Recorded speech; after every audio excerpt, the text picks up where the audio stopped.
একাদশ শ্রেণী আমার প্রিয় শিক্ষার্থীরা, অগ্রহায়ণের এই সুন্দর মিষ্টি বিকেলে অনেক অনেক প্রীতি ও শুভেচ্ছা জানিয়ে তোমাদের সবাইকে আমন্ত্রণ জানাচ্ছি আমার আজকের ক্লাসে। প্রিয় শিক্ষার্থীরা, তোমরা জানো যে বিগত বেশ কিছুদিন যাবত মহামারী করোনার কারণে যেহেতু আমাদের স্বাভাবিক ক্লাস কার্যক্রম বন্ধ রয়েছে, এই কারণে তোমাদের সুবিধার্থে আমরা বিশেষ অনলাইন ক্লাস নিয়ে আসছি।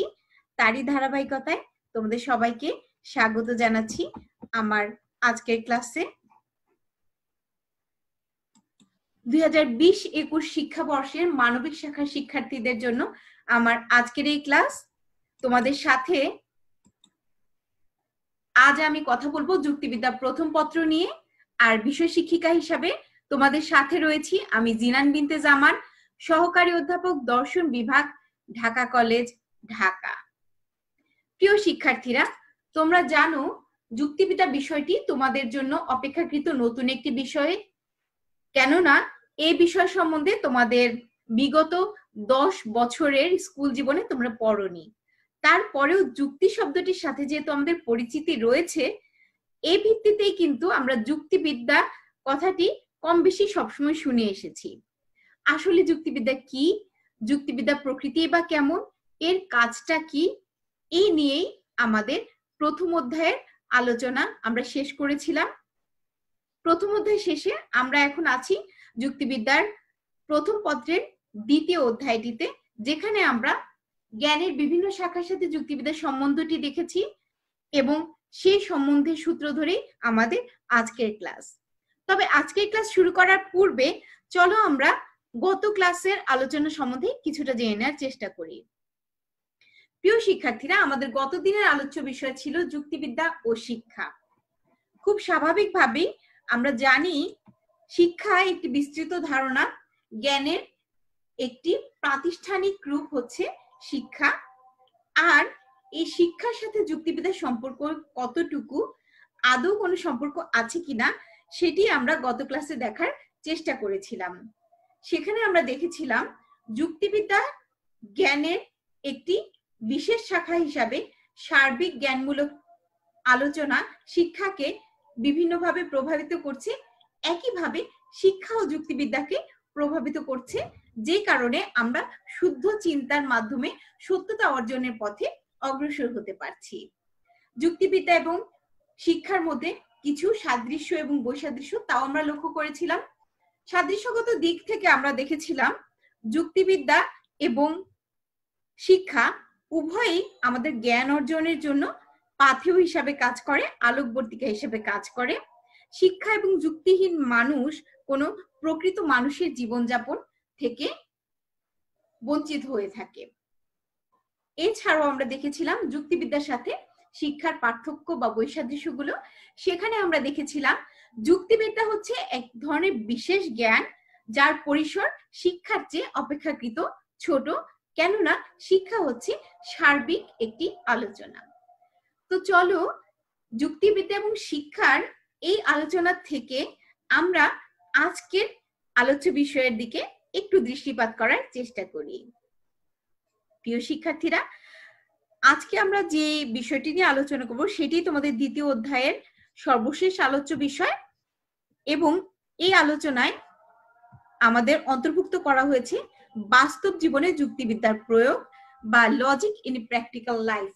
বাস্তব জীবনে যুক্তিবিদ্যা আমাদের কিভাবে সহায়তা করছে, বা আদৌ বাস্তব জীবনে যুক্তিবিদ্যার কোনো প্রয়োজনীয়তা, কোনো প্রয়োগযোগ্যতা রয়েছে কিনা, সে সম্বন্ধে একটি বিস্তৃত আলোচনা করাই আমাদের আজকের ক্লাসের লক্ষ্য। তবে চলো আমরা চলে যাই আমাদের আজকের আলোচনায়।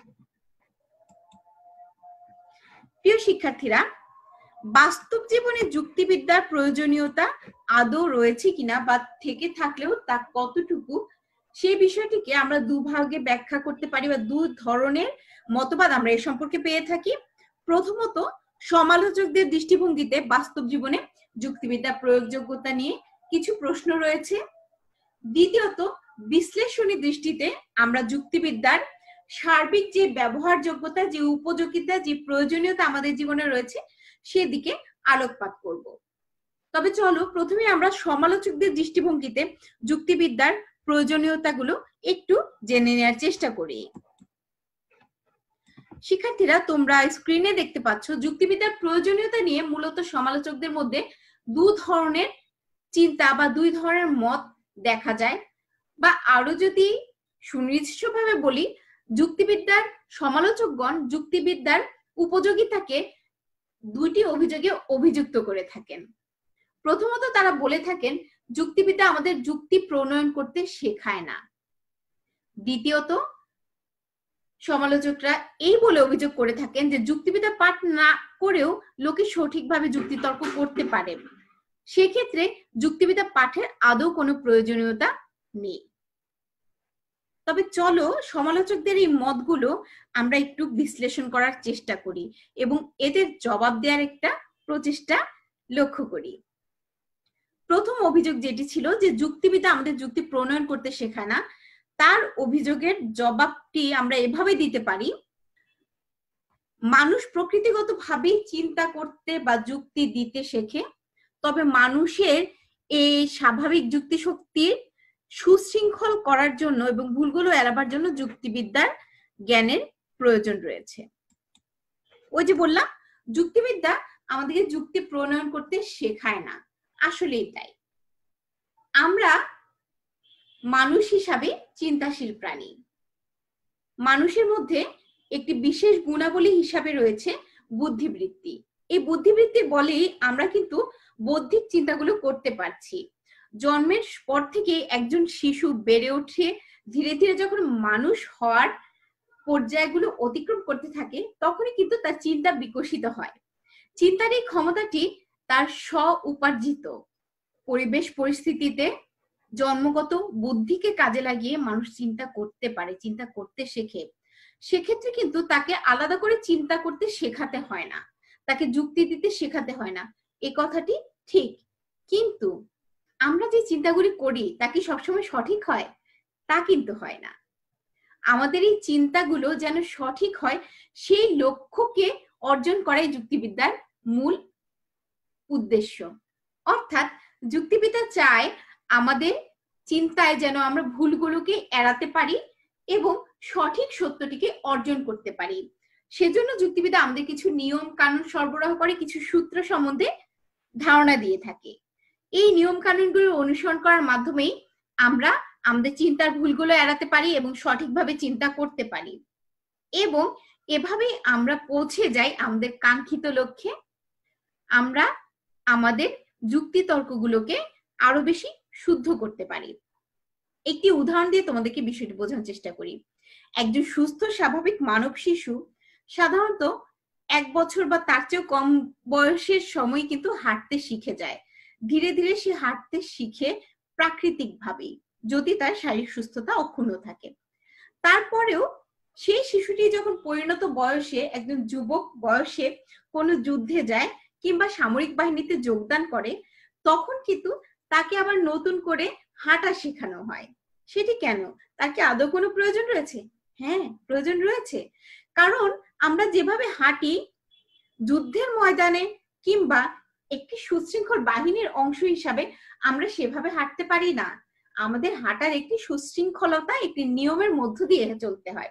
তোমরা যারা স্কাউটের সাথে জড়িত আছো কিংবা বিএনসিসি যারা করছো, তোমরা এই বিষয়টির সাথে খুব ভালোভাবে অবগত আছো। তাহলে কি আমরা দেখতে পাচ্ছি? আমরা দেখতে পাচ্ছি আমরা জন্মগতভাবে বা স্বভাবগতভাবেই হয়তোবা অনেক কিছু জানি, অনেক কিছু বুঝি, অনেক জ্ঞান, অনেক ক্ষমতা আমাদের মধ্যে থাকে, কিন্তু সেই জ্ঞান বা সেই ক্ষমতাকে প্রপারলি ইউজ করার জন্য, উপযুক্ত ব্যবহারের জন্য এবং ভুলকে এড়িয়ে চলার জন্যই আমাদের প্রয়োজন হয় উপযুক্ত শিক্ষার। আর যুক্তিবিদ্যার ক্ষেত্রেও তাই। আমরা আমাদের স্বাভাবিক চিন্তা শক্তিটিকে আরো বেশি সঠিকতা দেওয়ার জন্যই যেই পথে এগুবো সেটাই হচ্ছে যুক্তিবিদ্যার চর্চা। এই কারণেই যুক্তিবিদ্যার বিরুদ্ধে বা যুক্তিবিদ্যার উপযোগিতার বিরুদ্ধে প্রথম যে অভিযোগটি করা হচ্ছে যে যুক্তিবিদ্যা আমাদের যুক্তিতর্ক করতে শেখায় না, তাই এর প্রয়োজন নেই, এটি কিন্তু টিকছে না। কারণ যুক্তিবিদ্যা হয়তো যুক্তিতর্ক করতে আমাকে শেখায় না, সেটি আমি জন্মগত ভাবে শিখিয়ে নিচ্ছি। তারপরেও নিজের যুক্তির ভুল ত্রুটিগুলি এড়িয়ে আমি কিভাবে সঠিক সত্যের সন্ধান পেতে পারি সে বিষয়ে আমার পৌঁছতে হলে যুক্তিবিদ্যার জ্ঞান অপরিহার্য বা অবশ্যই প্রয়োজনীয়। এবার আমরা দেখে নেব যুক্তিবিদ্যার সমালোচকদের দ্বিতীয় অভিযোগটির জবাবে কি বলা যায় এ বিষয়ে। প্রিয় শিক্ষার্থীরা, যুক্তিবিদ্যার উপযোগিতার বিরুদ্ধে সমালোচকদের দ্বিতীয় যে আপত্তিটি ছিল সেখানে তারা বলেন যুক্তিবিদ্যা পাঠ না করেও একজন ব্যক্তি সঠিকভাবে যুক্তিতর্ক করতে পারে। এর জবাবে বলা যায় এই অভিযোগটি মোটেই ঠিক নয়। হ্যাঁ, এমন হতেই পারে যে একজন ব্যক্তি যুক্তিবিদ্যার পাঠ না নিয়ে বা কোনোদিনও যুক্তিবিদ্যার বিষয়টি না পড়েও যুক্তি দিতে পারে, কিন্তু যৌক্তিক ভুলগুলো চিহ্নিত করার জন্য তার যুক্তিবিদ্যার জ্ঞান প্রয়োজন। একইভাবে যুক্তিবিদ্যা কিছু সূত্র আমাদের সরবরাহ করছে, যে সূত্রগুলো আমাদের প্রকৃত সত্য পর্যন্ত পৌঁছতে সাহায্য করে বা সহায়তা করে থাকে, যে কারণে যুক্তিবিদ্যার জ্ঞান না থাকলে আমাদের কিন্তু এই সত্য পর্যন্ত পৌঁছানোটা আসলে অনেকটাই কষ্টকর বা দুঃসাধ্য হয়ে পড়ে। একটি উদাহরণ দিলে বোধহয় বিষয়টি অনেকটাই স্পষ্ট হবে। যে লোক কোনোদিনও গান শেখেনি বা যিনি কোনোদিনও নাচ শেখেননি, তারাও কিন্তু ক্ষেত্র বিশেষে ভালো গান করতে পারেন বা ভালোভাবে নাচতে পারেন। তাহলে আমরা কি ধরে নেব যে গানকে যে আমরা গুরুমুখী বিদ্যা বলছি কিংবা নাচকে আমরা গুরুমুখী বিদ্যা বলছি সেটি আসলে ভুল? গান বা নাচের কোনো গুরুর প্রয়োজন নেই, মানুষ নিজে নিজেই সেটা পারছে। হ্যাঁ, প্রকৃতিগত ভাবে হয়তোবা কেউ ভালো গান গাইতে পারেন, কারো কণ্ঠ ভালো হতে পারে, অথবা কেউ ভালো নাচতে পারেন, তারপরেও তার একজন গুরুর প্রয়োজন হয়। কেননা সেই গুরু তাকে সঠিক পথে চলার দিক নির্দেশনা দিতে পারেন। হয়তোবা তার মনে হচ্ছে আমি যা করছি এটাই গান, এটাই ঠিক, কিন্তু প্রকৃত সঙ্গীত বোদ্ধা যে তার কাছে হয়তোবা তার গানের অনেক ভুল ত্রুটি ধরা পড়বে। মানুষ নিজের ভুলটি না ধরতে পারলেও যখন তিনি তার সেই বিশেষ ক্ষেত্রটি জ্ঞান অর্জন করেন তখন কিন্তু সেই ভুলগুলি তিনি ধরতে পারেন এবং অন্যেও যদি সেই ভুলগুলি করে তাকে চিহ্নিত করে সেখান থেকে শোধরানোর একটি পথ বা উপায় বাতলাতে পারেন। ঠিক একইভাবে যুক্তিবিদ্যার ক্ষেত্রেও একই কথা প্রযোজ্য। মানুষ হয়তোবা যুক্তিবিদ্যার জ্ঞান না নিয়ে বা কোনোদিন যুক্তিবিদ্যা পাঠ না করেও সঠিক যুক্তি দিতেই পারেন, কিন্তু তার চোখে যা সঠিক যুক্তি তা যে প্রকৃত সঠিকতা তা আমরা কিভাবে বুঝবো? সেজন্যই আমার যুক্তিবিদ্যার জ্ঞানটি প্রয়োজন। একটি উদাহরণ দিচ্ছি, তোমরা হয়তোবা অনেকেই জানো বা অনেকেই তোমরা মজা করেও তোমাদের বন্ধুরা তোমাদেরকে বলে থাকে যুক্তিবিদ্যা তোরা কি পড়িস? তোরা পড়িস গরু ঘাস খায়, মানুষ গরু খায়, সুতরাং মানুষ ঘাস খায়, এই তো যুক্তি। এত হাস্যকর যুক্তি পড়ার জন্য আবার যুক্তিবিদ্যা বিষয়টি পড়তে হবে কেন? কথাটি শুনে হয়তোবা তোমার কাছেও কিছুটা খারাপ লাগতে পারে, কিন্তু প্রিয় শিক্ষার্থীরা, তোমরা নিশ্চয়ই আগামীতে যখন ক্লাসগুলো করবে তখন তোমরা বুঝতে পারবে গরু ঘাস খায়, মানুষ গরু খায়, সুতরাং মানুষ ঘাস খায়, এই যুক্তিটি আপাত দৃষ্টিতে যুক্তি মনে হলেও প্রকৃতপক্ষে এটা কোনো যুক্তি না, এটি একটি ভুল ধারণা, শুধুমাত্র চালাকি করা একটা উপস্থাপন মাত্র বা একটা চতুর উপস্থাপন ছাড়া আর কিছুই নয়। এই যে যুক্তিটি ভুল এটি চিহ্নিত করার জন্যও কিন্তু যুক্তিবিদ্যা পাঠ করার দরকার, কারণ তুমি যেহেতু যুক্তিবিদ্যা পড়বে তুমি জানবে যুক্তিটি কেন ভুল, এবং একইভাবে তোমার বন্ধু যখন তোমাকে এই কথাটি বলবে তুমি তার ভুলটিও ধরিয়ে দিতে পারবে। তাই খুব সহজে আমরা বলতে পারি যুক্তিতর্ক করতে যুক্তিবিদ্যা শিখাচ্ছে না, একইভাবে যুক্তিবিদ্যা না পড়েও তুমি ভালো যুক্তিতর্ক করতেই পারো, তারপরেও যুক্তিবিদ্যার প্রয়োজনীয়তা রয়েছে আমার সঠিক নিয়ম জানার জন্য, সঠিক সত্যকে অর্জন করার জন্য। তাহলে এই ছিল সমালোচকদের জবাবে যুক্তিবিদ্যার উপযোগিতা। এবার আমরা বিশ্লেষণী দৃষ্টিতে বা সার্বিকভাবে যুক্তিবিদ্যার বাস্তব উপযোগিতাটিকে জেনে নেয়ার একটা চেষ্টা করি। চলো প্রিয় শিক্ষার্থীরা, তোমরা স্ক্রিনে বিশ্লেষণী দৃষ্টিতে যুক্তিবিদ্যার বাস্তব প্রয়োগ বা যুক্তিবিদ্যার আদৌ কতটা প্রয়োজনীয়তা রয়েছে তা দেখতে পাচ্ছ। বিশ্লেষণী দৃষ্টিভঙ্গিতে যুক্তিবিদ্যা মূলত একটি ইতিবাচক বিজ্ঞান হিসেবে আমাদের সামনে উপস্থাপিত হয়, অর্থাৎ যুক্তিবিদ্যার আমরা বেশ কিছু গুণাবলী বা বেশ কিছু প্রয়োজনীয়তা আমাদের জীবনে উপলব্ধি করতে পারি। লক্ষ্য করো, প্রথমত যুক্তিবিদ্যা সঠিক যুক্তির নিয়মাবলী জানতে সাহায্য করে। আমরা যখন যুক্তিবিদ্যা পাঠ করব তার মাধ্যমে কিন্তু আমরা সঠিক যুক্তির প্রকৃতিটিকে জানতে পারবো। আমরা জানতে পারবো কিভাবে একটি যুক্তি সঠিক হয় অথবা কি কারণে একটি যুক্তিতে ভুল হয়। এই যে ভুল আর নির্ভুলের পার্থক্যকরণ, এটি কিন্তু জানা সম্ভব শুধুমাত্র যুক্তিবিদ্যা পাঠ করলে। তোমাদের যুক্তিবিদ্যার এই যে জ্ঞান, সেই জ্ঞানটি দেয়াকে আধুনিক কালের একজন অনেক বড় যুক্তিবিদ আরভিং মার্মার কপি একটি গুরুত্বপূর্ণ উক্তি দিয়ে সংজ্ঞায়িত করেছেন। তার মতে যুক্তিবিদ্যার কিছুই না, যুক্তিবিদ্যা হলো বৈধ যুক্তি থেকে অবৈধ যুক্তির পার্থক্য করার জ্ঞান। অর্থাৎ আমি যেই বিদ্যা পাঠ করলে বা যেই জ্ঞানের মাধ্যমে বৈধ আর অবৈধ যুক্তির পার্থক্য করতে পারি, তাই যুক্তিবিদ্যা। সুতরাং দেখা যাচ্ছে বাস্তব জীবনে সঠিক যুক্তি প্রদানের জন্য যুক্তিবিদ্যা পাঠ খুবই জরুরি। যুক্তিবিদ্যা আমাদেরকে সঠিক যুক্তির নিয়মগুলো জানতে সাহায্য করে যে এ কারণেই। আমরা যুক্তিবিদ্যা পাঠের আরেকটি গুরুত্বকে এভাবে দেখতে পারি, যুক্তিবিদ্যা মানুষের স্বাভাবিক যুক্তির ক্ষমতাকে বৃদ্ধি করে তোলে, বাড়িয়ে তোলে। প্রিয় শিক্ষার্থীরা, কিছুক্ষণ আগে আমরা বললাম যুক্তিবিদ্যা আমাদেরকে চিন্তা করতে শেখায় না।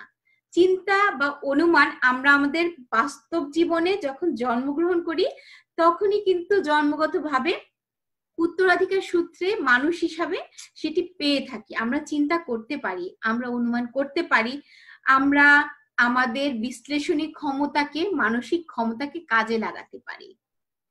কিন্তু এই যে ক্ষমতা, সেই ক্ষমতাটিকে ক্ষুরোধার করতে, আরো বেশি উপযোগী করে তুলতে আমাদের যুক্তির ধারণাটি প্রয়োজন বা যুক্তিবিদ্যা পাঠটি প্রয়োজন।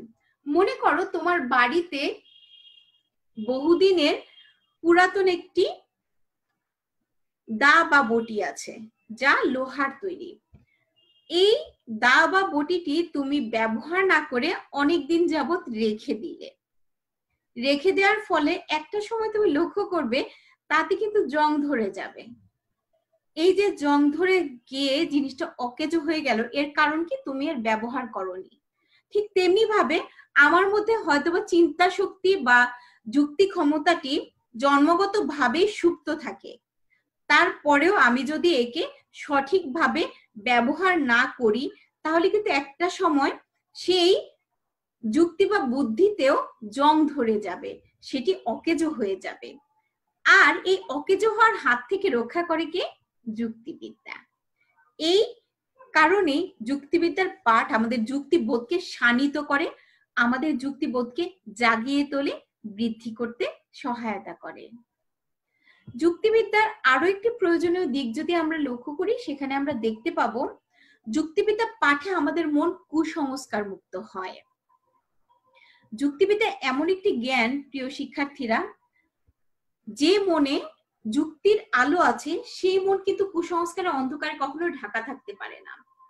মনে করো তুমি গ্রামে গেলে, তোমার গ্রামে একজন মেয়ে হঠাৎ করে কিছুটা অপ্রকৃতস্থ আচরণ করা শুরু করলো, যে মেয়েটি আগে সুস্থ ছিল।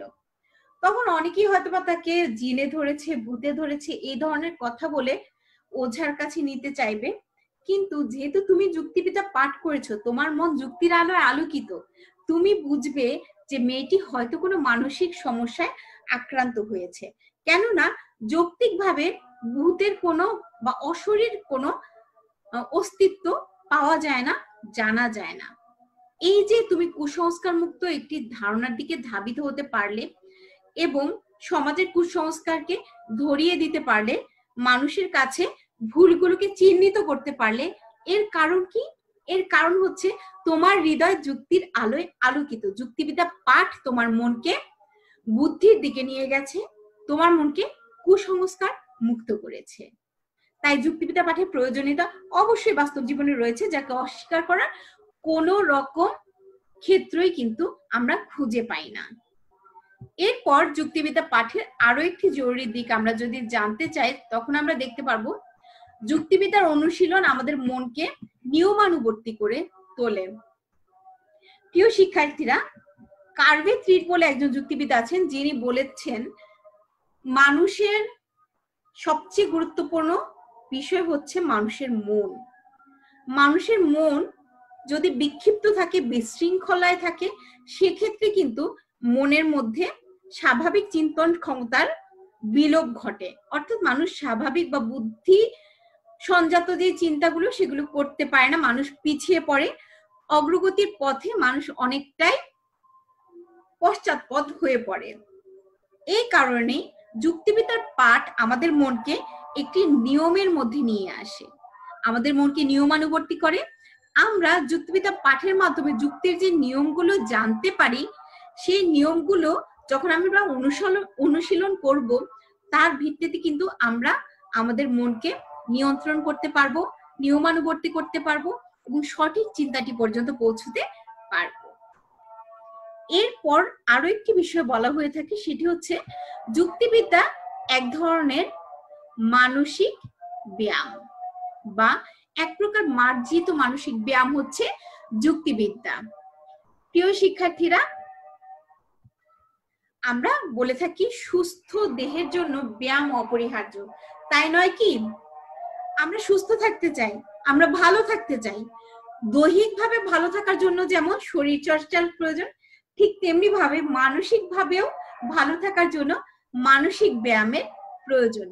যুক্তিবিদ্যা তেমনি একটি মানসিক ব্যায়াম। আমরা বলি না যে দাবা খেললে বুদ্ধি বাড়ে, কি কারণে দাবা খেললে বুদ্ধি বাড়ে? বা গণিত চর্চায় কেন বলা হয় যে গণিত চর্চায় মাথা পরিষ্কার হয়, মস্তিষ্ক চিন্তা ক্ষমতা বৃদ্ধি পায়? কারণ এরা সবাই যৌক্তিক পথে চিন্তা করতে সাহায্য করে, আমাদের মনকে আরো বেশি সঠিক আচরণ করার জন্য। তাই মানসিক ব্যায়াম হিসাবে যুক্তিবিদ্যার একটি অত্যন্ত গুরুত্বপূর্ণ ভূমিকা রয়েছে। প্রিয় শিক্ষার্থীরা, যুক্তিবিদ্যার এই প্রয়োজনীয়তাগুলোর পাশাপাশি আমরা যদি আরো কিছু প্রয়োজনীয়তা জানতে চাই, সেক্ষেত্রে আমরা দেখতে পাবো আমাদের বাস্তব জীবনে যুক্তিবিদ্যার চর্চায় আমাদের বিমূর্ত চিন্তা শক্তি বৃদ্ধি পায়। আমরা সাধারণত বস্তু জগতে যা দেখতে পাই, সেই মূর্ত জগতের বাইরেও একটি বিমূর্ত জগৎ রয়েছে, চিন্তার জগৎ রয়েছে। যে চিন্তার জগৎকে হয়তোবা আমরা বাস্তবিক ভাবে পাচ্ছি না। এই যে বস্তু জগৎ সম্বন্ধে আমাদের চিন্তা, তার বাইরে গিয়ে মন, আত্মা, হৃদয়, ঈশ্বর, এই ধরনের বিষয়গুলোর অবধারণ, এই ধরনের বিষয়গুলো যে চিন্তা রয়েছে, সেগুলোকে জানার জন্য, সেগুলোকে আরো বেশি যৌক্তিকভাবে উপলব্ধি করার জন্য যুক্তিবিদ্যা আমাদের সহায়তা করে থাকে। যুক্তিবিদ্যার জ্ঞান এই কারণে তাই বিমূর্ত চিন্তা শক্তির অন্যতম নিয়ামক হিসাবে কাজ করে থাকে। প্রিয় শিক্ষার্থীরা, আমরা যুক্তিবিদ্যার আরেকটি প্রয়োজনীয় দিকের দিকে যদি তাকাই, সেদিকে দেখতে পাচ্ছি যুক্তিবিদ্যার জ্ঞান আমাদের জ্ঞানের অন্যান্য শাখার শিক্ষার সহায়ক। আমরা প্রথম অধ্যায়ের আলোচনায় দেখেছিলাম যুক্তিবিদ্যা একটি আদর্শনিষ্ঠ বিজ্ঞান। যুক্তিবিদ্যার কাজ হচ্ছে সত্যের আদর্শকে অর্জন করা, আর সত্যকে অর্জন করতে তো জ্ঞানের সব শাখাই চায়। আমরা জ্ঞানের যে শাখা নিয়ে কথা বলি না কেন, তাদের মূল লক্ষ্য কিন্তু সত্যকে অর্জন করা। প্রকৃত সত্যকে অর্জন করতে গেলে আমাদের যে ধারণাগুলো প্রয়োজন, সেই ধারণাগুলোর জন্য, সেই নিয়মগুলো আবিষ্কারের জন্য যুক্তিবিদ্যা আমাদের সহায়তা করে থাকে। তাই যুক্তিবিদ্যা পাঠে আমি যখন আমার মনকে প্রস্তুত করে ফেলি, তখন কিন্তু জ্ঞানের অন্যান্য শাখা সম্বন্ধে জ্ঞানার জন্য আমার জন্য অনেকটাই সহজ এবং স্বাভাবিক হয়ে ওঠে। এই কারণেই বলা হয়ে থাকে যুক্তিবিদ্যার জ্ঞান জ্ঞানের অন্যান্য শিক্ষার ক্ষেত্রেও সহায়তাকারী ভূমিকা পালন করে থাকে।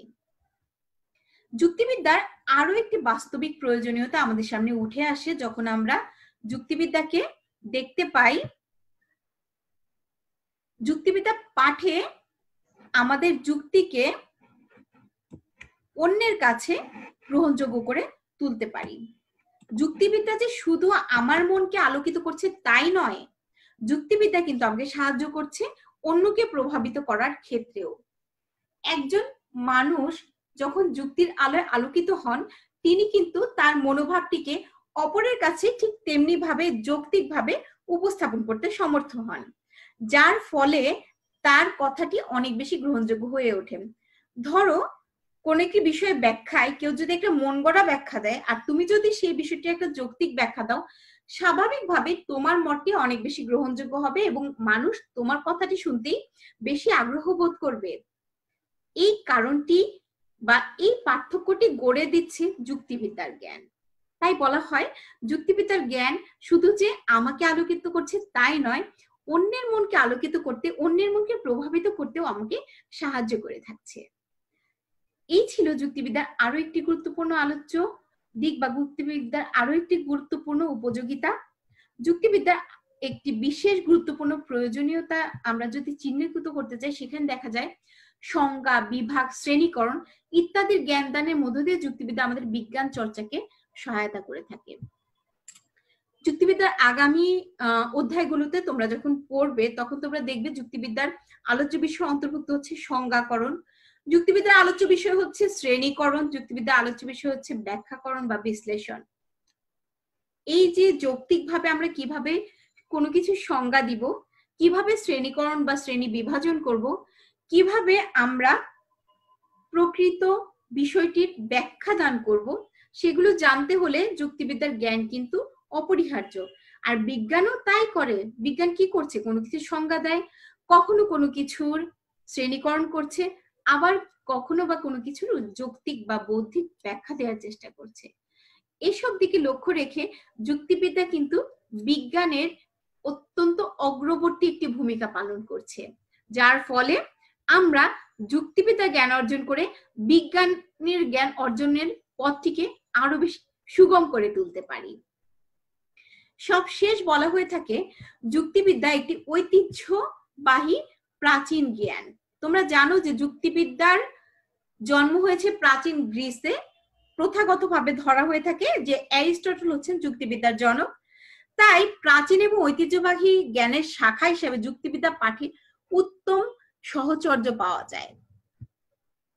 তোমার মন যখন যুক্তিবিদ্যার মতো প্রাচীন এবং ঐতিহ্যবাহী একটি জ্ঞানের আলোয় আলোকিত হবে, তখন কিন্তু জ্ঞানের অন্যান্য শাখাগুলোকেও তুমি সহজে ধারণ করতে পারবে এবং অন্য জ্ঞানীয় যে ভুল ত্রুটিগুলো আছে সেগুলোকে তুমি সহজে চিহ্নিত করতে পারবে, যার ফলশ্রুতিতে দেখা যাবে তোমার সাথে জ্ঞানীয় আলোচনায় মানুষ আনন্দ বোধ করবে বা জ্ঞানীয় আলোচনার আলোচক ব্যক্তিরাই তোমাকে অনেক বেশি পছন্দ করবে।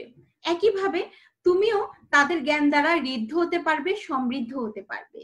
সে কারণেই বলা হয়ে থাকে যুক্তিবিদ্যার জ্ঞান আমাদেরকে উত্তম সহচর্য পেতে সাহায্য করে থাকে। এই ছিল যুক্তিবিদ্যার বিভিন্ন আলোচ্য বিষয়বস্তু, আলোচ্য বিষয়বস্তুর বাস্তব উপযোগিতা। আশা করছি তোমরা আজকের এই ক্লাসটির পর থেকে সত্যিকার অর্থে যুক্তিবিদ্যাকে নিজেদের জীবনে ধারণ করতে অনেক বেশি উৎসাহী হয়ে উঠবে এবং অন্যকেও যুক্তিবিদ্যা সম্বন্ধে তোমাদের যে ভুল ধারণাগুলোকে চিহ্নিত করার চেষ্টা করবে, তাদের ভুলগুলোও তোমরা ধরিয়ে দিতে পারবে এবং তাদের কাছেও তোমার যুক্তিবিদ্যা বিষয়টির সঠিক প্রয়োজনীয়তাটিকে অনেক বেশি যুক্তিগ্রাহ্যভাবে উপস্থাপন করতে পারবে। আজকের এই আলোচনার পরে তারপরে তোমাদের যদি কোন রকম প্রশ্ন থাকে, কোন রকম জিজ্ঞাসা থাকে, অবশ্যই তোমরা এই ভিডিওর যে কমেন্ট বক্স থাকবে সেখানে কমেন্ট করতে পারো, আমরা তার উত্তর দেওয়ার চেষ্টা করব। আগামী ক্লাসে তোমাদের আলোচ্য বিষয়বস্তু হচ্ছে পদের ব্যাক্তর্থ ও জাত্যর্থ, যা তৃতীয় অধ্যায়ের একটি আলোচ্য বিষয়, denotation and connotation of term. সে পর্যন্ত তোমরা সবাই ভালো থাকো। ধন্যবাদ তোমাদের সবাইকে। সুস্থ থাকো, নিজের এবং নিজের পরিবারের প্রতি যত্নশীল।